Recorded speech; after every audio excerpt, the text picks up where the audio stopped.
Hello students, आपका तहे दिल से जबरदस्त धांसू तरीके से स्वागत है आपके अपने यूट्यूब चैनल किस तरह क्लासेज यूट्यूब चैनल पे। और आज हमारी द विजन बेस की फर्स्ट क्लास है, तो इसके बारे में मैं आपको थोड़ा सा बता देता हूं कि आज हम क्या करने वाले हैं। हम पढ़ने वाले हैं सबसे पहला फिजिक्स का foundation topic unit and dimension, सबसे इंपॉर्टेंट क्योंकि यहां से क्वेश्चन बनेगा और सबसे जरूरी भी क्योंकि यहां से ही हम जो क्वेश्चन आते हैं उनमें कंफ्यूज होकर स्किप करते हैं। तो जब यदि पहले ही दिन की क्लास में हमने स्किप करना सीख लिया तो अटेम्प्ट करना कब से सीखेंगे। तो कंफ्यूजन खत्म करना है, आग लगानी है, लड़ना है, हमें साथ मिलके फिजिक्स का जो डर का भूत है इससे हराना है, फिजिक्स के साथ खेलना है। तो आओ आप और मैं मिलके फिजिक्स के साथ खेलते हैं, वो भी इस तरीके से कि फिजिक्स का कोई भी क्वेश्चन आ जाए गारंटी के साथ सॉल्व कर सके। लेकिन फिजिक्स रटना नहीं है, क्योंकि फिजिक्स रटने वाला सब्जेक्ट नहीं है। सबसे बड़ी बात यही है कि रटना छोड़ो, कॉन्सेप्ट सीखो, फिजिक्स को इतना आसान बनाओ कि फिजिक्स देखते ही आपके चेहरे पे एक शानदार सी स्माइल आए। लगाते हो ना आप अपनी डीपी में, प्रोफाइल में एक बहुत सा फिल्टर यूज करके एक स्माइली वाली सेल्फी लेते हो, वैसे ही आए, बट आपके चेहरे पे एक कॉन्फिडेंस भी दिखे। इतना कॉन्फिडेंट रहो आप कि आने दे, कोई भी सवाल आने दो, बस मैं तो अब चुटकियों में सॉल्व करके रख दूंगा। तो आइए, आज की हमारी पहली क्लास है द विजन बैच की पहली क्लास। द विजन बैच क्यों, मैंने आपको पहले ही बताया था, द विजन हमारा है ही है, हमारा एम है कि हमें सिलेक्शन लेना ही लेना है। तो ये उन बच्चों के लिए है जो सिलेक्शन चाहते हैं, टाइम पास जिन्हें करना है, उनको मैं नहीं कहूंगा कि आप मेरे चैनल पे जुड़े या पढ़े। मेरा काम है मेहनत करवाना, मैं आपको गारंटीड मेहनत कराऊंगा। मैंने कहा आपको फ्री कोचिंग प्रोवाइड देने वाला हूं, तो फ्री कोचिंग देने वाला हूं, पूरा आपको प्रैक्टिस सेट, लाइव टेस्ट सब कुछ प्रोवाइड कराऊंगा। बट उसके लिए आपका भी मेहनत करना जरूरी है। आप मेहनत करेंगे, जितना अच्छा आप मुझे रिस्पांस देंगे उतना मैं मोटिवेट होऊंगा, उतना मैं सब कुछ लाने वाला हूं। ठीक है, इसके बारे में मैंने बहुत कुछ सोचा था कि कई जगह या कई, मैं किसी के लिए बोल नहीं रहा हूं, बट होता है ऐसे कि कई लोग कुछ क्लासेस देते हैं, कुछ नहीं देते हैं, उसके बाद में पेड हो जाता है। तो मतलब इस टाइप का कुछ भी नहीं है, कहीं आपको कोई पैसा देने की जरूरत नहीं है, पूरा फुल्ली फ्री रहेगा आपके लिए। बस मुझे चाहिए आपकी लगन और मेहनत, मेरे साथ रहो, साथ में लगन और मेहनत के साथ में मेरे साथ बढ़ो। जैसे जैसे हम आगे बढ़ेंगे सिलेक्शन हमारे नजदीक आएगा, हमारा एम हमारे नजदीक आएगा और हम सिलेक्शन लेके रहेंगे। ठीक है, तो इसी विजन के साथ में मैंने स्टार्ट किया है विजन पेज। ठीक है, तो यूनिट और डायमेंशन हमारा फर्स्ट चैप्टर है, फर्स्ट टॉपिक है, क्लास फर्स्ट है, एयरफोर्स नेवी एनडीए फिजिक्स का मोस्ट इंपोर्टेंट टॉपिक है। तो आइए डिस्कस करते हैं इस टॉपिक पे। ठीक है, तो अब बात करते हैं सबसे पहले यूनिट और डायमेंशन के बारे में कि ये यूनिट और डायमेंशन होती क्या है। इनके बारे में जानने से पहले मैं आपको सबसे पहले बताता हूं क्वांटिटीज के बारे में, राशियों के बारे में। तो क्वांटिटीज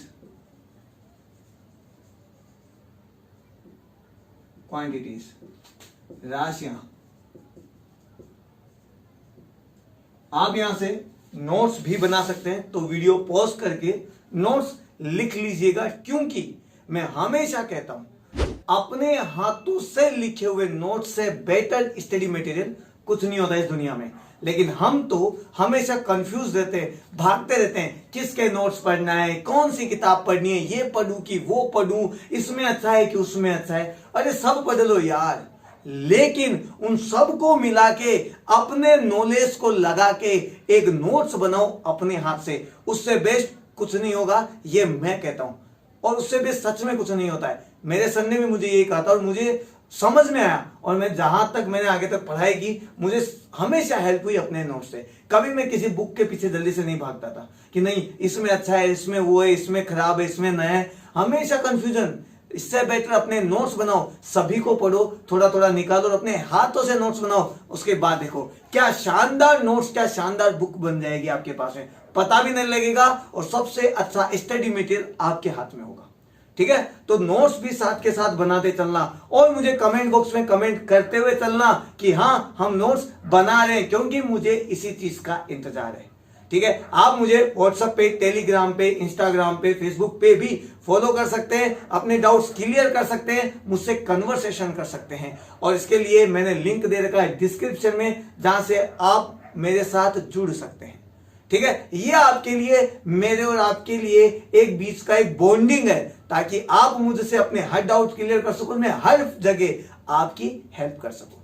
तो आइए बात करते हैं क्वांटिटीज की, राशियां। सबसे पहले बात करते हैं भौतिक राशियों की। भौतिक राशियां, ठीक है, फिजिकल और नॉन फिजिकल दो क्वांटिटीज होती है। ठीक है, तो मैं यहां पे लिख देता हूं फिजिकल क्वांटिटीज। थोड़ी राइटिंग जल्दी जल्दी में ऐसे ही लिखी जाती है, थोड़ा सा एडजस्ट करना। ये मत सोचना सर ने कहां पे क्या है, ये स्टूडियो कैसा है, ये दीवारें दिख रही है, अच्छा बैकग्राउंड नहीं है। मैंने आपको बोला ना कि बैकग्राउंड से कुछ नहीं होता है। ठीक है, मैं लॉकडाउन से पहले स्टूडियो का काम चल रहा था, जैसा मैंने आपको फर्स्ट बैच में बताया था कि काम चल रहा था, काम रुक गया है और अब लॉकडाउन है तो काम हो नहीं रहा है। बट बच्चों की रिक्वायरमेंट आ रही कि नहीं सर नया बैच चालू करो, तो उनके लिए फिर ये बैच चालू करना पड़ा है। ठीक है, तो धीरे धीरे सब कुछ सही हो जाएगा। इतना बजट अभी नहीं है कि मैं स्मार्ट बोर्ड लगा सकूं आपके लिए। ठीक है, लेकिन धीरे धीरे सब कुछ करूंगा। लेकिन फिर भी मैं आपको फ्री ऑफ कॉस्ट आपकी कोचिंग, आपका लाइव टेस्ट, आपको स्टडी मटेरियल प्रोवाइड करवाने वाला हूं। ठीक है, तो टेंशन मत लो, बस चिल करो और लग जाओ मेहनत में। ठीक है, तो बात करते हैं फिजिकल क्वांटिटीज की, और एक होती है नॉन फिजिकल क्वांटिटीज।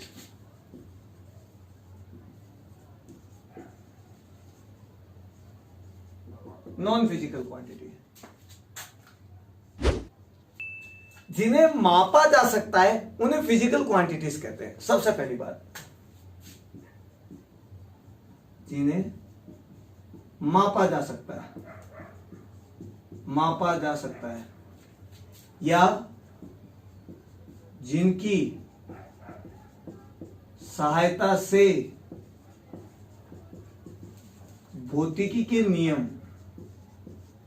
समझे जाते हैं या भौतिकी के नियम की पालना होती है।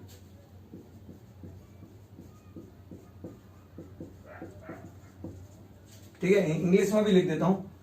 फर्स्ट,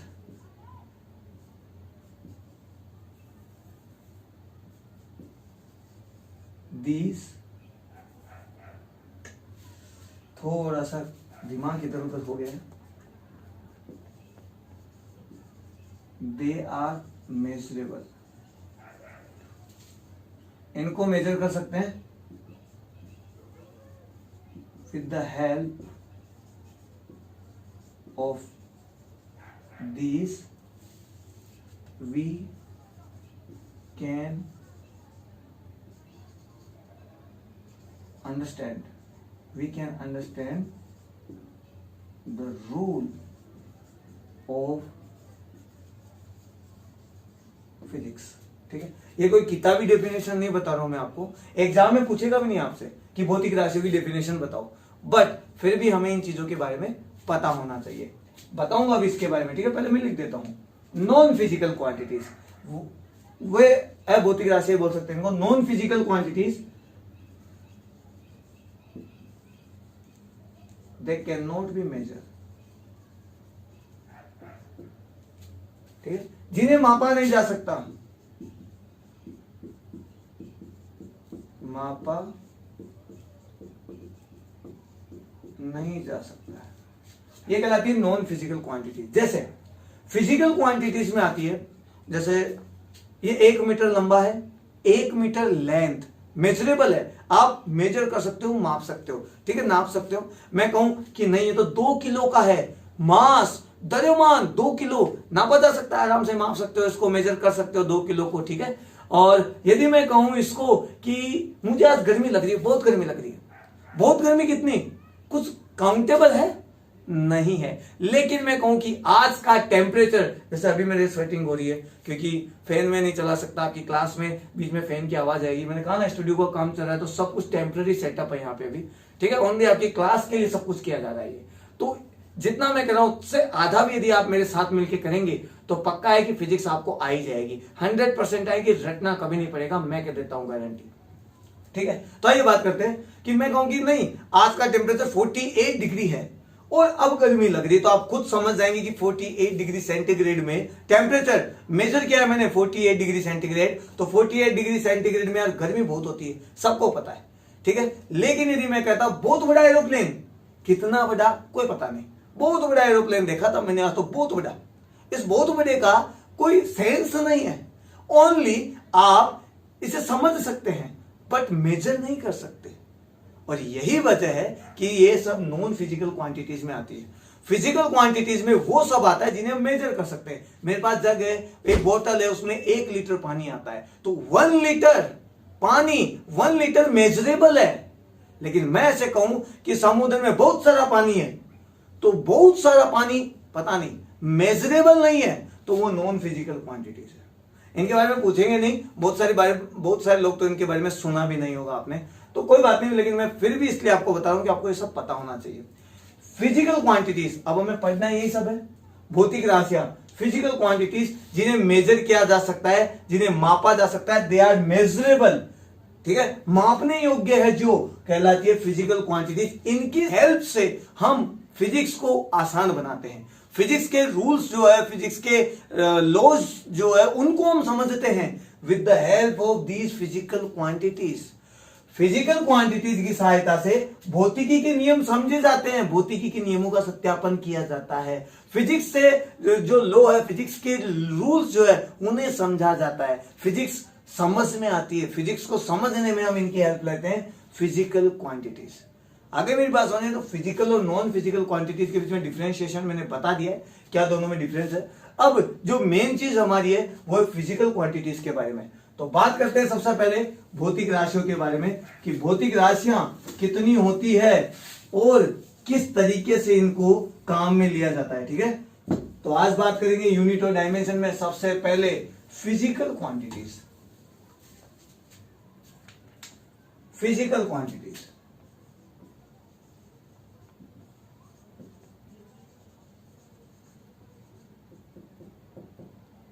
फिजिकल क्वांटिटीज, भौतिक राशियां।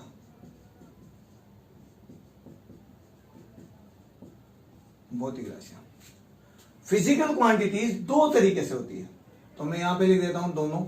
सबसे पहले मूल राशियां, मूल राशियां, फंडामेंटल क्वांटिटीज। फंडामेंटल क्वांटिटीज,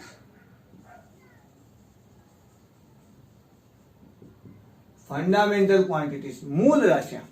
एक होती है डिराइव्ड क्वांटिटीज, यहां पे लिख देता हूं मैं,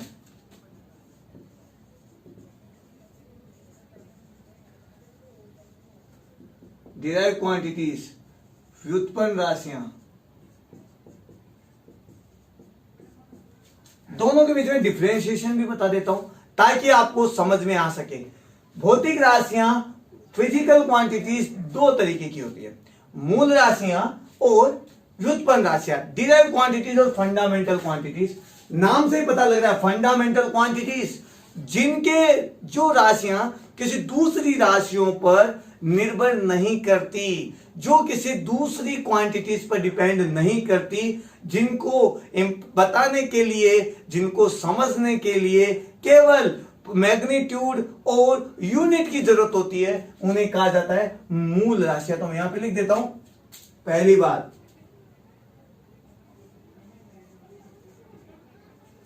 यहां पे लिख देता हूं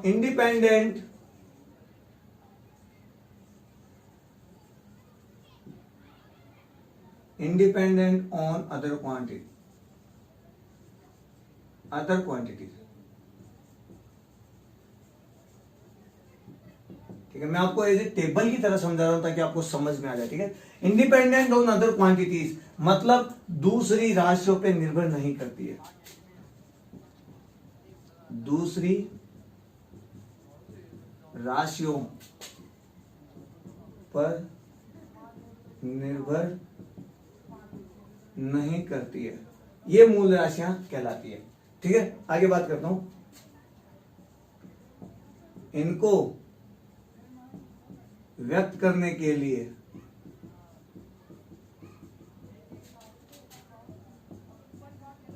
परिमाण व मात्रा की आवश्यकता होती है, वह मात्रा की आवश्यकता होती है।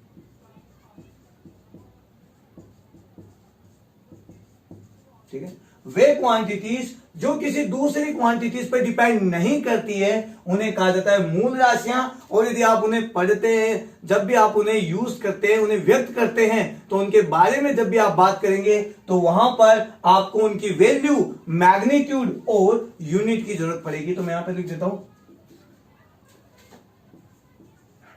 Four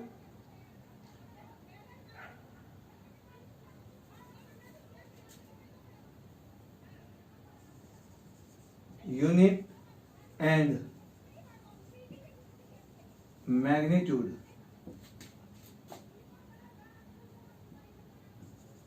are required for study of this unit. For study of this unit. Unit और magnitude are required for study of this unit. In units के बारे में पढ़ने के लिए, इन्हें इंडिकेट करने के लिए, व्यक्त करने के लिए यूनिट और मैग्नीट्यूड की जरूरत पड़ती है। ये तो हम आज तक समझ ही चुके हैं कि हर क्वांटिटी के साथ में यूनिट और मैग्नीट्यूड लिखा होता है। कुछ क्वांटिटी मैग्नीट्यूड होता है, उनकी यूनिट्स नहीं होती है, ये उनकी डायमेंशन नहीं होती, लेकिन ये पढ़ेंगे हम आगे। ठीक है, थोड़ा सा पेशेंस रखो, सब्र रखो। ये मत सोचना सर अभी क्या पढ़ाने लगे, बस अभी बेसिक है, थोड़ा थोड़ा आपका डाउट क्लियर कर रहा हूं, आपको तैयार कर रहा हूं, उतना मजबूत बना रहा हूं कि आप फिजिक्स के साथ खेलने लगो, फिजिक्स के डर का भूत भाग जाए। और उसके लिए थोड़ा बहुत मेरे साथ आपको कोऑपरेट करना पड़ेगा। यदि आपके मन में ये है कि ये सब चीजें कहां पे जरूरत पड़ती है, ये क्यों पढ़ा रही है, ये सब मुझे आता है, तो स्टूडेंट्स मेरी नजर में सब समान है। मेरे लिए जीरो से हीरो वाला बैच चाहिए, जीरो लेवल से हीरो की लेवल की बात करेंगे हम यहाँ पे। कोई स्टूडेंट को आता है तो किसी को नहीं आता है, इसीलिए तो नहीं आता से सब कुछ आता है वाला बनना है हमें, और उसके लिए आपको जीरो से स्टार्ट करना पड़ेगा। ठीक है, बात करते हैं व्युत्पन्न राशियों की, आगे बात करते हैं। These are dependent on fundamental quantities. Fundamental quantities यह मूल राशियों पर निर्भर करती है, मूल राशियों पर निर्भर करती है, या दूसरे तरीके से लिख देता हूं मैं, these can be expressed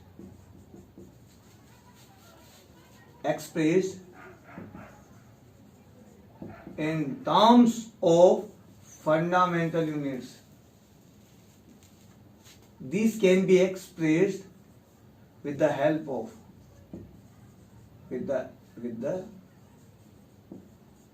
help of fundamental units.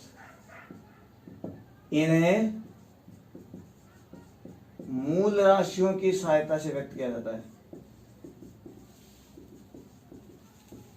मूल राशियों की सहायता से व्यक्त किया जाता है। यह मैंने यहां पे लिख दिया। तो वे राशियां जिनको एक्सप्रेस करने के लिए किसी दूसरी क्वांटिटी की जरूरत नहीं पड़ती, उनका खुद का अपना अस्तित्व, अपना खुद का वजूद होता है, उन्हें बस व्यक्त करने के लिए, एक्सप्रेस करने के लिए आपके पास मैग्नीट्यूड और यूनिट होता है। जिनके बारे में पढ़ने के लिए आपको यूनिट और मैग्नीट्यूड की जरूरत पड़ती है, वो यूनिट्स कहलाती है मूल राशियां, फंडामेंटल क्वांटिटीज। जिन राशियों का अपना खुद का वजूद नहीं होता, जिनका अपना खुद का अस्तित्व नहीं होता, जिनको व्यक्त करने के लिए मूल राशियों की जरूरत पड़ती है, जिनके बारे में पढ़ने के लिए आपको मूल राशियों की जरूरत पड़ेगी, जिनको एक्सप्रेस आप मूल राशियों की टर्म्स में करेंगे, उन्हें कहते हैं व्युत्पन्न राशियां।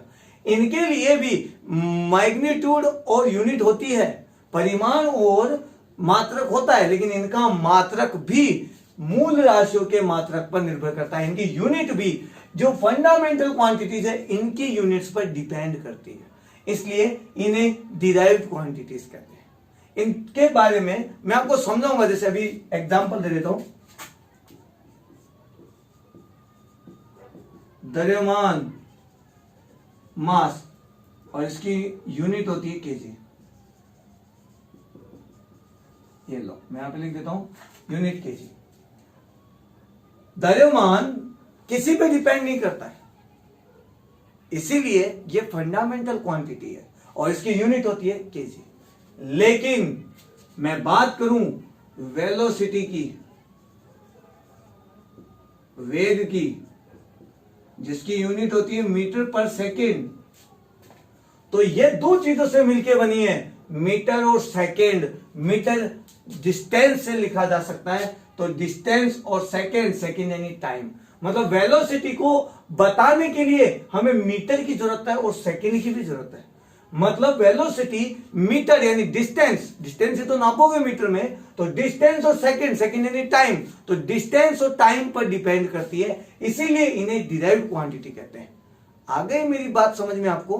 तो वे क्वांटिटीज जो फंडामेंटल क्वांटिटीज की सहायता से एक्सप्रेस की जाती है उन्हें कहते हैं डिराइव्ड क्वांटिटी।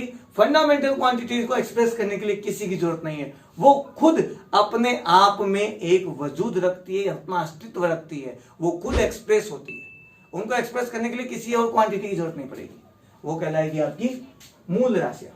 अब बात करते हैं फिर मात्रक की भी बात कर लेते हैं कि मात्रक किस तरह होता है।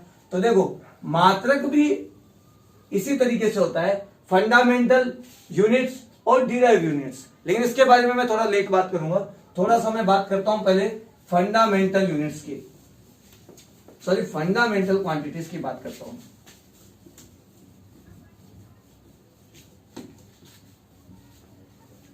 तो देखिए सबसे पहले बात करेंगे मूल राशियों की।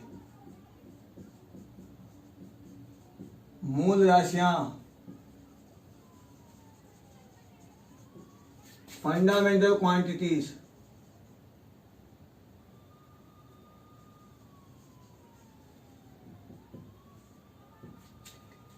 फंडामेंटल क्वांटिटीज, फंडामेंटल क्वांटिटीज 7 होती है।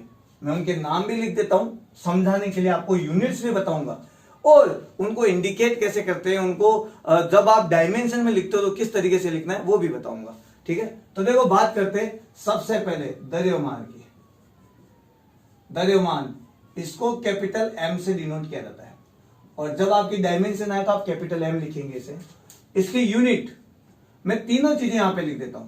कौन सी तीनों चीजें? Method, MKS unit, CGS unit और FPS unit. MKS metre, KG और सेकेंड। एमकेएस मेथड ही एसआई मेथड है, पता है ना आपको? एसआई मेथड ही एमकेएस मेथड है।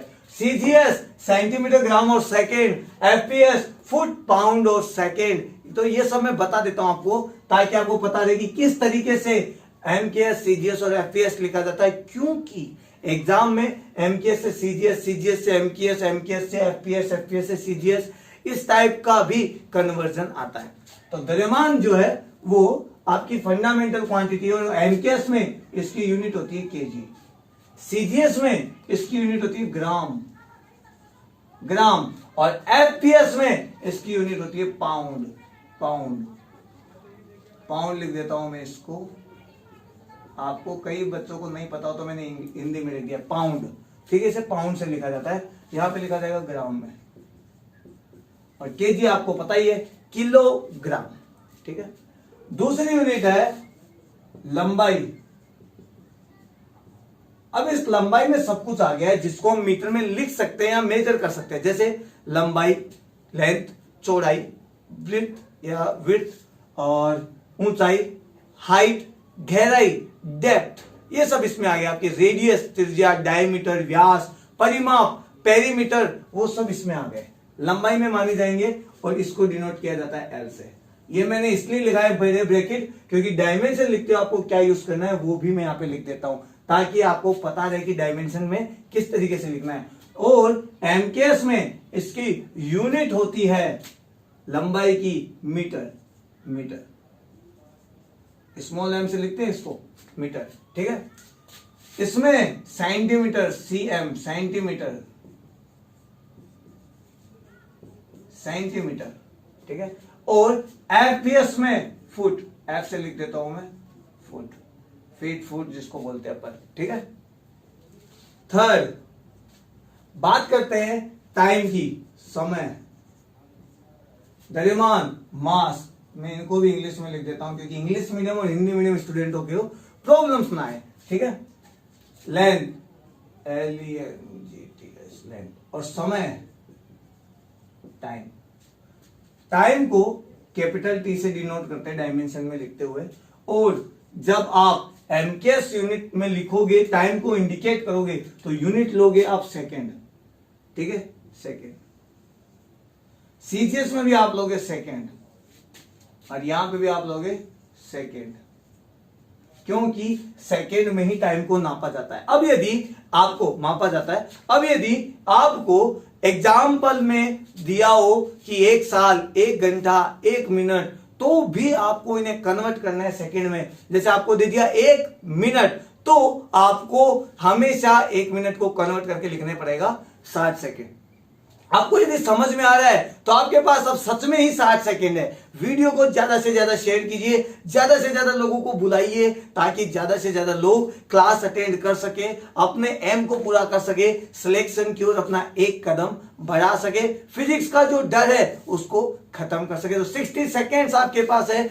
आपको यदि वीडियो पसंद आ रहा है, आपको क्लास इंजॉय करो, सच में लग रहा है कि नहीं आगे बहुत कुछ आपको लगने वाला है, समझने वाले हो आप, बहुत कुछ आपको उम्मीदें नजर आने आ रही है, तो ज्यादा से ज्यादा लोगों को जोड़ना है, ज्यादा से ज्यादा लोगों को शेयर करना है। तो मैंने क्या कहा 60 सेकेंड्स। तो आपके पास यदि 1 घंटा हो तो 1 घंटे में आपके पास 60 सेकंड होते हैं, तो 60 मिनट होते हैं, तो 60 मिनट नहीं लिख सकते, 1 आवर नहीं लिख सकते, आपको 3600 सेकंड लिखना पड़ेगा, 3600 सेकंड लिखने पड़ेंगे, क्योंकि 1 घंटे में 3600 सेकंड होते हैं, 3600 सेकंड होते हैं, तो आपको सेकंड में ही कन्वर्ट करना पड़ेगा। तो जो भी आपके पास टाइम हो, मिनट, आवर, ईयर, दिन, डे, आपके पास जो भी लिखा हो वो सबको आपको सेकंड में कन्वर्ट करना है, ठीक है। अब बात करते हैं फोर्थ क्वांटिटी के बारे में। फोर्थ क्वांटिटी है टेम्परेचर, ताप, टेम्परेचर, ठीक है। टेम्परेचर को भी T से डिनोट करते हैं, ठीक है, ध्यान रखना। लेकिन जब आप डायमेंशन लिखोगे तो आप डायमेंशन लिखते हुए केल्विन में लिखोगे। केल्विन इसकी यूनिट है, ध्यान रखना, केल्विन इसकी यूनिट है, तो आपको केल्विन में ही लिखना पड़ेगा, आपको कन्वर्ट केल्विन में ही करना पड़ेगा। ये बात आप ध्यान रख लीजिएगा, क्योंकि एग्जाम पॉइंट ऑफ व्यू से बहुत जरूरी है। आ गई मेरी बात समझ में, ठीक है। CGS FPS की हमें जरूरत नहीं पड़ेगी, तो रहने देता हूं मैं, आपको केल्विन में ही लिखना है, कोई भी यूनिट आए केल्विन में ही जाएगा, ध्यान रखना, केल्विन केल्विन ही रहेगा। नेक्स्ट बात करते हैं विद्युत धारा। विद्युत धारा, करंट, इलेक्ट्रिक करंट,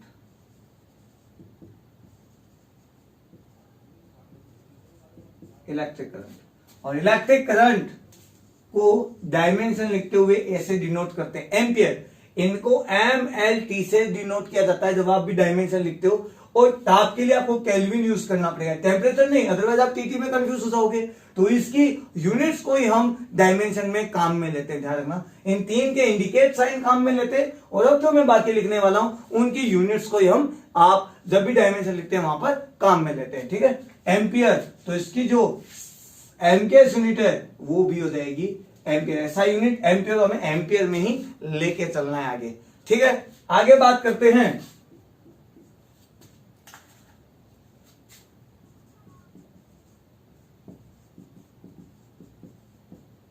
पदार्थ की मात्रा, अमाउंट ऑफ सब्सटेंस।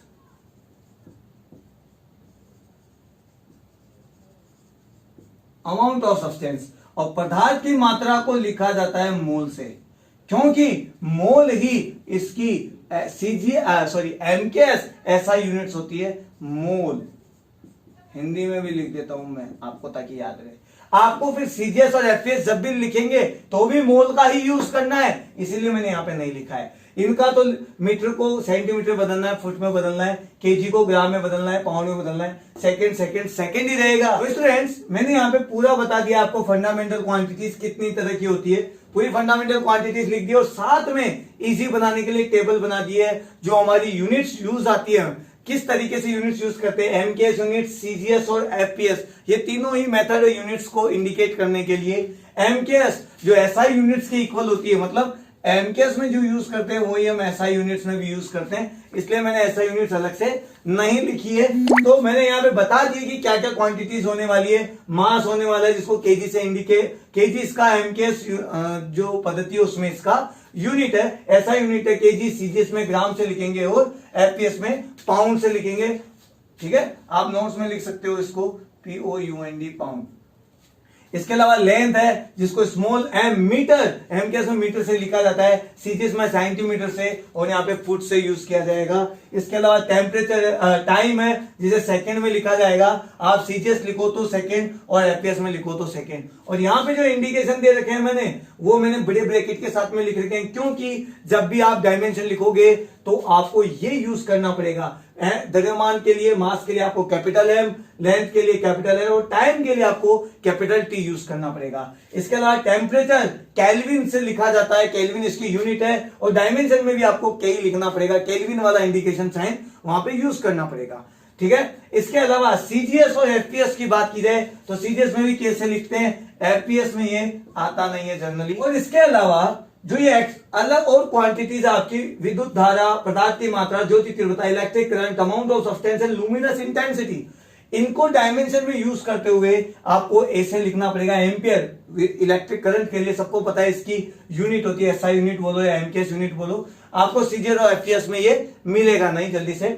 ठीक है, पदार्थ की मात्रा, अमाउंट ऑफ सब्सटेंस, मोल से लिखा जाएगा, मोल ही इसकी यूनिट है और जब भी आप डायमेंशन लिखेंगे तो मोल के साथ में लिखेंगे। और ज्योति तीव्रता, लुमिनस इंटेंसिटी, कैंडेला से लिखा जाएगा, कैंडेला इसकी यूनिट है, एमकेएस और एसआई यूनिट, तो एसआई यूनिट भी जो है यही है। और जब भी आप डायमेंशन लिखेंगे तो सीडी से लिखेंगे। तो मास, लेंथ और टाइम, इन तीनों के लिए आपको MLT यूज करना है। और temperature, electric current, amount of substance and luminous intensity के लिए आपको इसके मैंने साइन दे दिए यहाँ पे, जो ही इसकी यूनिट्स है वो यूज करनी है। इसके अलावा मैंने बड़ा ब्रैकेट यूज लगाया है, वो इसलिए यूज किया है क्योंकि बहुत सारे स्टूडेंट्स को ये नहीं पता है कि डायमेंशन के लिए इस टाइप के ब्रैकेट्स यूज किए जाते हैं।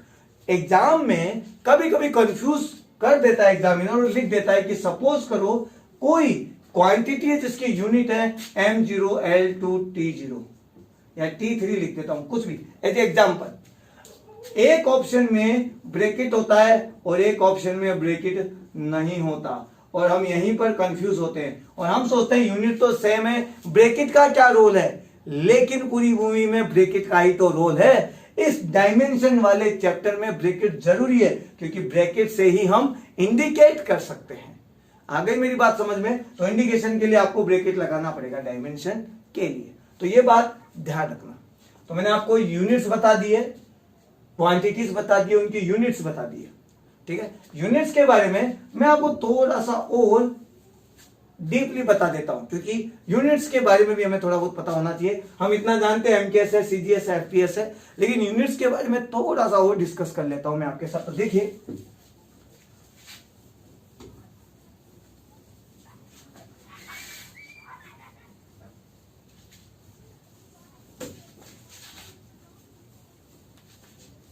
बोर्ड भी ब्लैक हो गया है। ठीक है, देखिए यूनिट्स, मात्रक, यूनिट्स। यूनिट्स तीन तरीके के होते हैं। फंडामेंटल यूनिट्स, फंडामेंटल यूनिट्स पहले, मूल मात्रक। सेकेंड यूनिट्स डिराइव्ड यूनिट्स,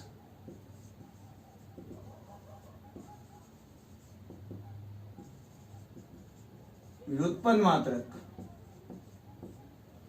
और एक तीसरे यूनिट्स होते हैं सप्लीमेंट्री, सप्लीमेंट्री यूनिट्स, पूरक मात्रक। तीनों में क्या डिफरेंस है ये बता देता हूं ताकि आपको कंफ्यूज ना रहे। ठीक है, मूल मात्रक जो किसी और पर डिपेंड नहीं करते हैं, है ना, तो सबसे पहले लिख देता हूं इंडिपेंडेंट ऑन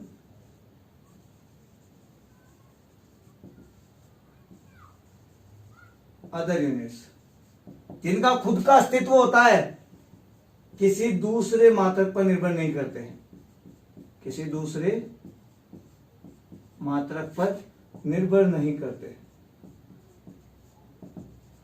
नहीं करते। तो जो मूल मात्रक है उनसे मूल राशियां इंडिकेट की जाती है, या मूल मात्रक मूल राशियों को प्रदर्शित करते हैं। जैसे द्रव्यमान के लिए केजी, लंबाई के लिए, लेंथ के लिए मीटर, टाइम के लिए सेकंड, टेम्परेचर के लिए केल्विन, करंट के लिए एम्पियर।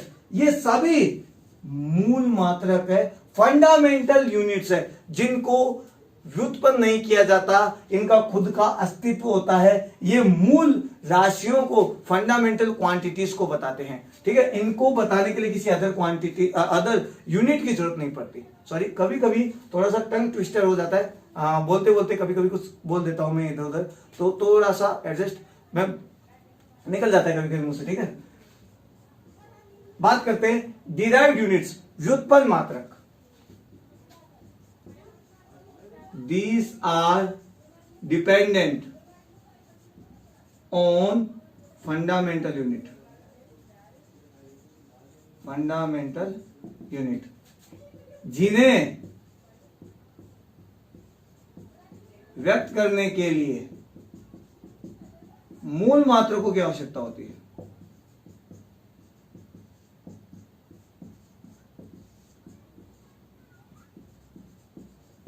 आवश्यकता होती है, वो कहलाते हैं व्युत्पन्न मात्रक, डिराइव्ड यूनिट्स।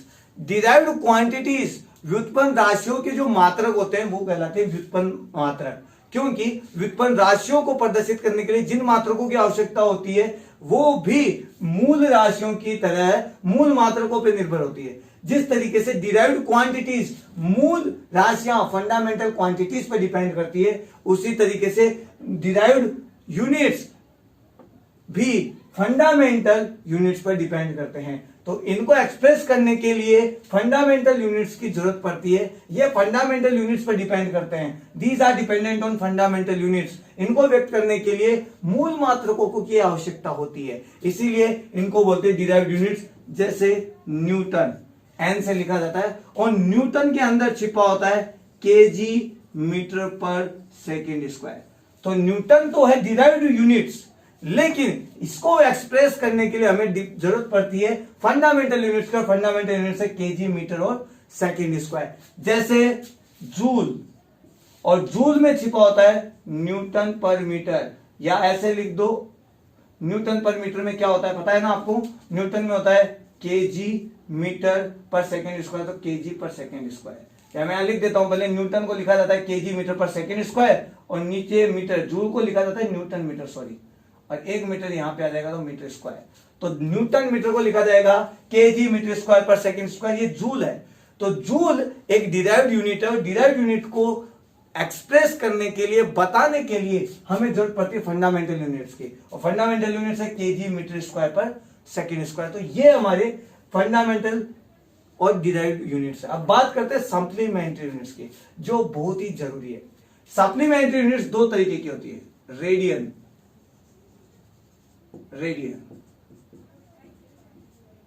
ठीक है, और एक होता है स्टेरेडियन। तो मैं इधर नोट कर लीजिए, आप इधर थोड़ा स्पेस कम है इसलिए मैं इसको रफ करूंगा, ठीक है, यहां से मैं रफ कर देता हूं। अब थर्ड वाले की बात कर लेते हैं हम।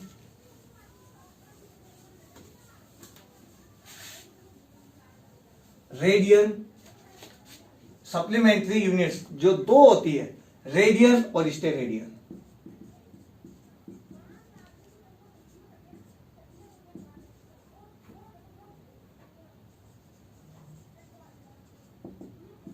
स्टेरेडियन होती क्या है? किसी भी समतल कोण को बताने के लिए, प्लेन एंगल,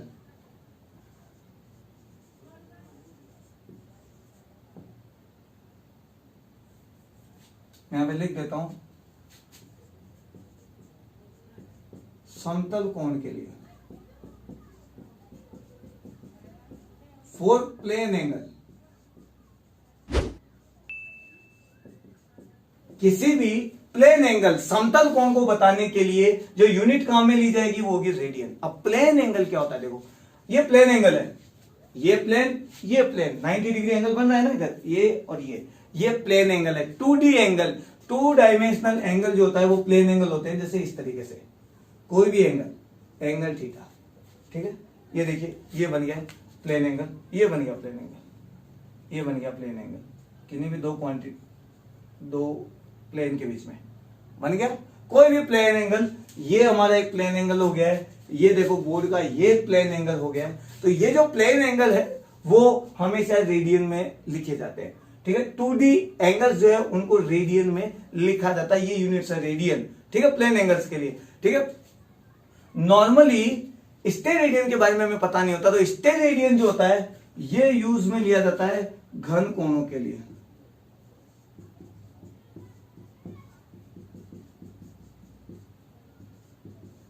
फॉर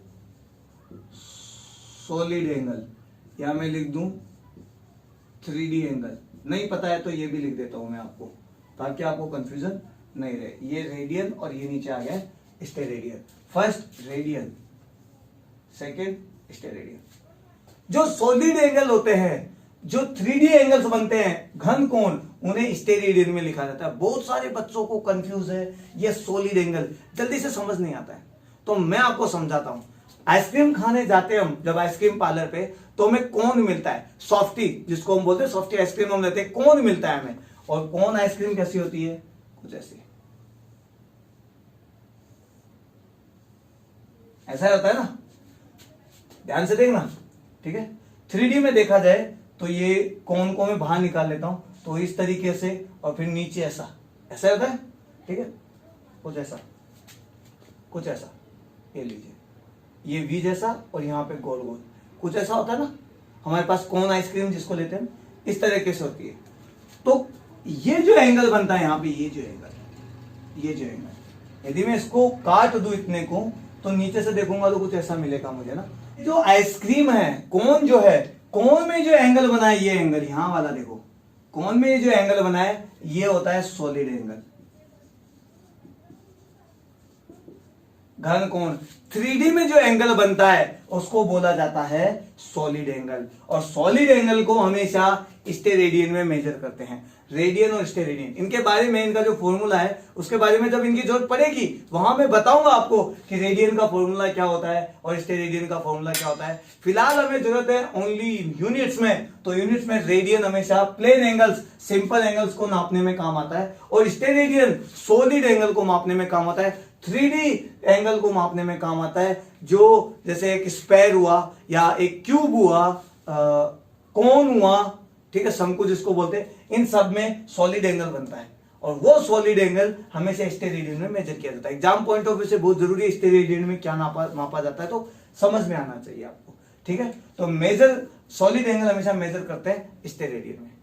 तो स्टूडेंट्स आज हम इतना ही डिस्कस करेंगे, फर्स्ट क्लास है। नेक्स्ट क्लास डायमेंशन होने वाली है, क्यों, वहां पे हम लगाएंगे आग, बहुत ही जोशीले तरीके से लड़ेंगे डायमेंशन के साथ में, और एंजॉय करेंगे, उनके साथ खेलेंगे, रटना नहीं पड़ेगा। मैं आपको बताने वाला हूं वो शानदार कॉन्सेप्ट जिससे आपको डायमेंशन कभी रटनी नहीं पड़ेगी, ठीक है। कुछ भी याद नहीं है लेकिन फिर भी एग्जाम में आएगा, चुटकियों में डायमेंशन बना के लिखोगे, मैं गारंटी लेता हूं। लेकिन उसके लिए आपको आज की जो क्लास ली है मैंने, वो सब आपको याद होना चाहिए, आपको लर्न होना चाहिए, पढ़ा हुआ होना चाहिए, प्रैक्टिस होनी चाहिए, क्योंकि साथ के साथ प्रैक्टिस करोगे तो आपका हुनर निकल के आएगा, आपका सिलेक्शन पक्का 100% श्योर होगा, ठीक है स्टूडेंट्स।